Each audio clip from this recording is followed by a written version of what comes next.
ప్రతి విశ్వాసి ఈ అంచె దినాల్లో జాగ్రత్తగా ఉండాలండి. అనేక సంఘాలు బయలుదేరుతున్నాయి, అనేక సేవకులు బయలుదేరుతున్నారు. సోషల్ మీడియా ద్వారా అనేక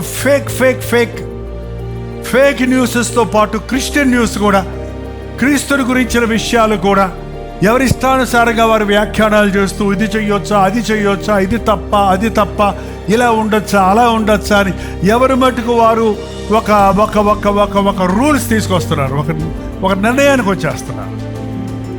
ఎవరు ఎప్పుడు ఏది చేయాలో నానా సమయాలలో నానా విధములుగా మాట్లాడే దేవుడు మాట్లాడినట్టే మాట్లాడండి. ఇవాళ దేవుడు నా ద్వారా నీతో మాట్లాడితే రేపు మళ్ళీ నా ద్వారానే మాట్లాడతాడు, ఎక్స్పెక్ట్ చేయక్కర్లా. ఇవాళ ప్రసంగం ద్వారా దేవుడు నీ మాట్లాడితే నీ బతుకంతా నీతో ప్రసంగం ద్వారానే మాట్లాడతాడు అనుకోక్కర్లేదు.